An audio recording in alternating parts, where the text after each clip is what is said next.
ఆదికాండము 24వ అధ్యాయము. అబ్రాహాము బహుకాలము గడిచిన వృద్ధుడై ఉండెను. అన్ని విషయములలోనూ యెహోవా అబ్రాహామును ఆశీర్వదించెను. అప్పుడు అబ్రాహాము తనకు కలిగిన సమస్తమును ఏలుచుండిన తన ఇంటి పెద్ద దాసునితో, నీ చెయ్యి నా తొడ క్రింద పెట్టుము.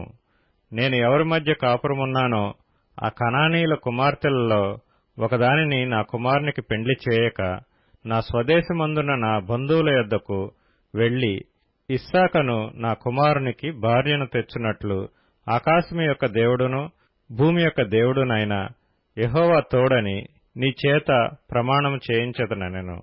ఆ దాసుడు, ఈ దేశమునకు నా వెంట వచ్చుటకు ఒకవేళ ఆ స్త్రీ ఇష్టపడని ఎడల నీవు బయలుదేరి వచ్చిన ఆ దేశమునకు నేను నీ కుమారుని తీసుకొని పోవలెనా అని అడగగా, అబ్రాహాము, అక్కడికి నా కుమారుని తీసుకొని పోకూడదు సుమి.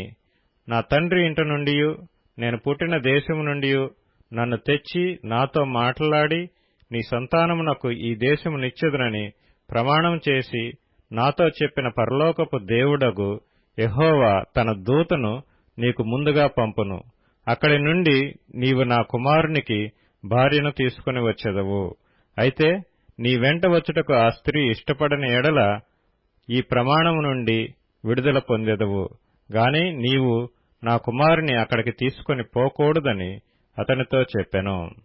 ఆ దాసుడు తన యజమానుడగు అబ్రాహాము తొడ క్రింద చెయ్యి పెట్టి ఈ సంగతి విషయమై ప్రమాణము చేసెను.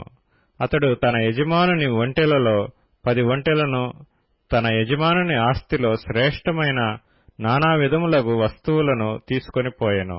అతడు లేచి ఆరామ్న హరాయిములోనున్న నాహోరు పట్టణము చేరి సాయంకాలమందు స్త్రీలు నీళ్లు చేదుకొనవచ్చు వేళకు ఆ ఊరి బయటనున్న నీళ్లబావి యొద్ద తన ఒంటెలను మోకరింపచేసి ఇట్లనెను, నా యజమానుడగు అబ్రాహాము దేవుడువైన యెహోవా, నేను వచ్చిన కార్యమును త్వరలో సఫలం చేసి నా యజమానుడగు అబ్రాహాము మీద అనుగ్రహము చూపుము. చిత్తగించుము, నేను ఈ నీళ్ల ఊట యొద్ద నిలుచుచున్నాను.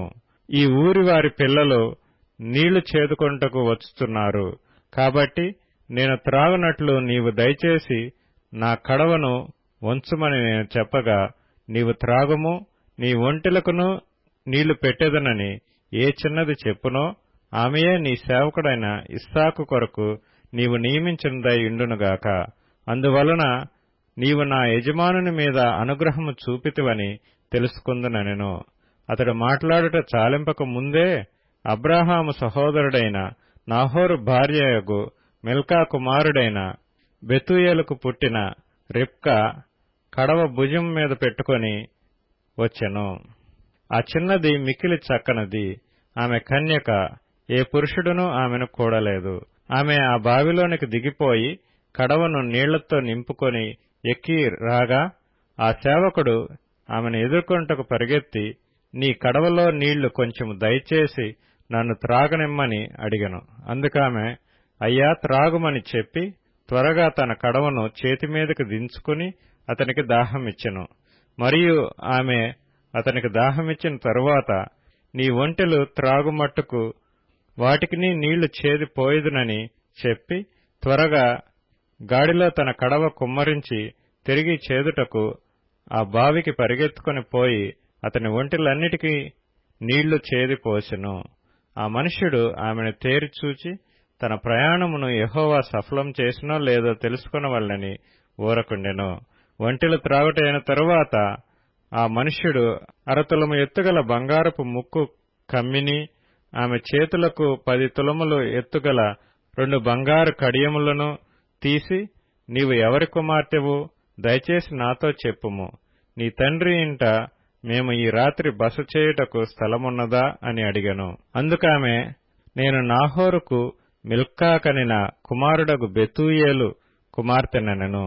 మరియు ఆమె, మా యొద్ద చాలా గడ్డియు మేతయు రాత్రి బస చేయుటకు స్థలమును ఉన్నవనగా, ఆ మనుష్యుడు తన తల వంచి యెహోవాకు మ్రొక్కి, అబ్రాహామును నా యజమానుని దేవుడువైన యెహోవా స్తుతింపబడునుగాక. ఆయన నా యజమానునికి తన కృపను తన సత్యమును చూపుట మానలేదు. నేను త్రోవలోనుండగానే యెహోవా నా యజమానుని బంధువుల ఇంటికి నన్ను నడిపించినెను. అంతటా ఆ చిన్నది పరిగెత్తుకుని పోయి ఈ మాటలు తన తల్లి ఇంటి వారికి తెలిపెను. రిబ్కాకు లాబానను ఒక సహోదరుడుండెను. అప్పుడు లాబాను ఆ బావి దగ్గర వెలుపటనున్న ఆ మనుషుని యొద్దకు పరిగెత్తుకుని పోయెను. అతడు ఆ ముక్కు కమ్మిని తన సహోదరి చేతులనున్న ఆ కడియములను చూచి, ఆ మనుష్యుడు ఈలాగు నాతో మాట్లాడెనని తన సహోదరి అయిన రిబ్కా చెప్పిన మాటలు విని ఆ మనుషుని యొద్దకు వచ్చెను. అతడు ఆ బావి యొద్ద ఒంటెల దగ్గర నిలిచియుండగా లాబాను, యెహోవా వలన ఆశీర్వదింపబడినవాడా, లోపలికి రమ్ము, నీవు బయట నిలవనేలా, ఇల్లును ఒంటెలకు స్థలమును నేను సిద్ధం చేయించుతునెను. ఆ మనుష్యుడు ఇంటికి వచ్చినప్పుడు లాబాను ఒంటెల గంతలు విప్పి కాళ్లు కడుక్కొంటకు అతనికిని అతనితో కూడనున్న వారికిని నీళ్లు ఇచ్చి అతనికి భోజనం పెట్టించును గాని అతడు నేను వచ్చిన పని చెప్పక మునుపు భోజనం చేయననగా లాబాను చెప్పుమనెను.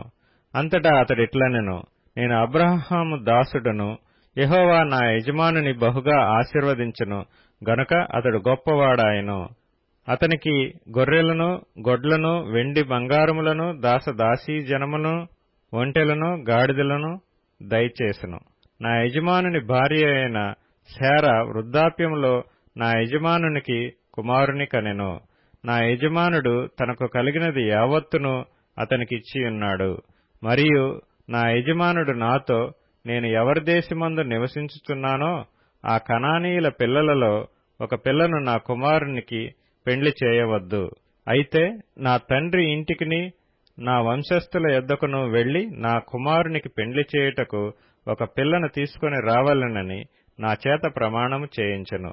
అప్పుడు నేను నా యజమానునితో, ఆ స్త్రీ నా వెంట రాదేమో అని చెప్పినందుకు అతడు, ఎవని సన్నిధిలో నేను జీవించుచున్నానో ఆ యెహోవా నీతో కూడా తన దూతను పంపి నీ ప్రయాణము సఫలం చేయును గనుక నీవు నా వంశస్థులలో నా తండ్రి ఇంటి నుండి నా కుమారునికి భార్యను తీసుకొని వచ్చెదవు. నీవు నా వంశస్థుల యొద్దకు వెళ్లితివా, ఈ ప్రమాణం విషయంలో ఇక నీకు బాధ్యత ఉండదు. వారు ఆమెను ఇయ్యని ఎడల కూడా ఈ ప్రమాణం విషయంలో నీకు బాధ్యత ఉండదని చెప్పెను. నేను నేడు ఆ బావి యొద్దకు వచ్చి అబ్రాహామును, నా యజమానుని దేవుడవైన యెహోవా నా ప్రయాణమును నీవు సఫలం చేసిన ఎడల నేను ఈ నీళ్ల బావి యొద్ద నిలిచియుండగా నీళ్లు చేదుకొంటకు వచ్చిన చిన్నదానితో నేను, నీవు దయచేసి నీ కడవలో నీళ్లు కొంచెం నన్ను త్రాగనిమ్మని చెప్పునప్పుడు నీవు త్రాగుము, నీ ఒంటెలకును చేదిపోయేదనని ఎవతి చెప్పునో ఆమెయే నా యజమానుని కుమారునికి యెహోవా నియమించిన పిల్లయ్యుండునుగాకని మనవి చేసుకొంటిని. నేను నా హృదయంలో అట్లు అనుకొనుట చాలింపక ముందే రిబ్కా భుజము మీద తన కడవను పెట్టుకుని వచ్చి ఆ బావిలోనికి దిగిపోయి నీళ్లను చేదుకొని వచ్చెను. అప్పుడు నాకు దాహమిమ్మని నేనామెను అడగగా ఆమె త్వరగా తన కడవను దించి, త్రాగుము, నీ ఒంటెలకును నీళ్లు పెట్టెదనని చెప్పెను. గనుక నేను త్రాగితిని. ఆమె ఒంటెలకును నీళ్లు పెట్టెను. అప్పుడు నేను, నీవు ఎవరి కుమార్తెవని అడిగినందుకు ఆమె, మిల్కా నాహోరునకు కనిన కుమారుడగు బెతూయేలు కుమార్తెనని చెప్పినప్పుడు నేనామె ముక్కుకు కమ్మీయును ఆమె చేతులకు కడియములను పెట్టి నా తల వంచి యెహోవాకు మ్రొక్కి, అబ్రహామును నా యజమానుని దేవుడైన యెహోవాను స్తోత్రము చేసితిని. ఏలయనగా ఆయన నా యజమానుని యొక్క సహోదరుని కుమార్తెను అతని కుమారునికి తీసుకొనున్నట్లు సరియైన మార్గమందు నన్ను నడిపించెను. కాబట్టి నా యజమానుని ఎడల మీరు దయను నమ్మకమును కనుపర్చిన ఎడల అది అయినను నాకు తెలియచెప్పుడి, లేని ఎడల అది అయినను తెలియచెప్పుడి. అప్పుడు నేనెటుపోవాలనో అటు పోయేదనగా లాబానును బెతూయేలును, ఇది యెహోవా వలన కలిగిన కార్యము, మేమైతే అవునని గాని కాదని గాని చెప్పజాలము. ఇదిగో రిబ్కా నీ ఎదుటనున్నది, ఆమెను తీసుకొని పొమ్ము. యెహోవా సెలవిచ్చిన ప్రకారము ఈమె నీ యజమానుని కుమారునికి భార్య అగునుగాకని ఉత్తరమిచ్చిరి. అబ్రహాము సేవకుడు వారి మాటలు విని యెహోవాకు సాష్టాంగ నమస్కారం చేసెను. తరువాత ఆ సేవకుడు వెండి నగలను, బంగారు నగలను, వస్త్రములను తీసి రిబ్కాకు ఇచ్చెను. మరియు అతడు ఆమె సహోదరునికిని తల్లికిని విలువగల వస్తువులు ఇచ్చెను. అతడును అతనితో కూడా నున్న మనుష్యులను అన్నపానములు పుచ్చుకొని అక్కడ ఆ రాత్రి అంతయు నుండిరి. ఉదయమున వారు లేచినప్పుడు అతడు, నా యజమానుని యొద్దకు నన్ను పంపించుడని చెప్పగా, ఆమె సహోదరుడును ఆమె తల్లియు, ఈ చిన్నదాని 10 దినములైనను మా యొద్ద ఉండనిమ్ము, ఆ తరువాత ఆమె వెళ్లవచ్చునండ్రి.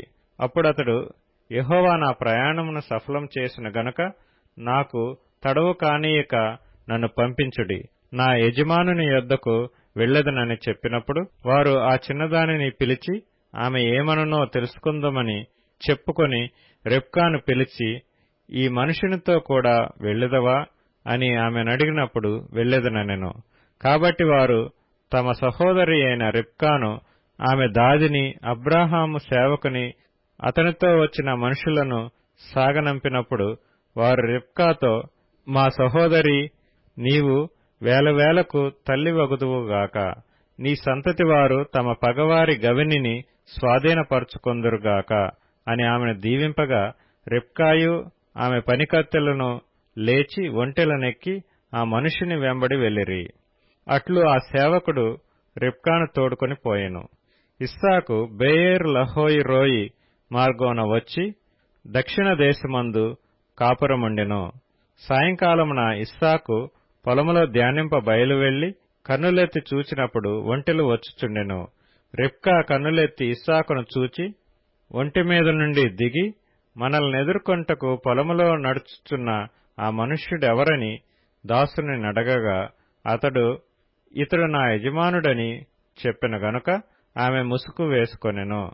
అప్పుడా దాసుడు తాను చేసిన కార్యములన్నీయు ఇస్సాకుతో వివరించి చెప్పెను. ఇస్సాకు తల్లి అయిన శారా గుడారములోనికి ఆమెను తీసుకొని పోయెను. అట్లు అతడు రిబ్కాను పరిగ్రహింపగా ఆమె అతనికి భార్య ఆయెను. అతడు ఆమెను ప్రేమించెను. అప్పుడు ఇస్సాకు తన తల్లి విషయమై దుఃఖ నివారణ పొందెను.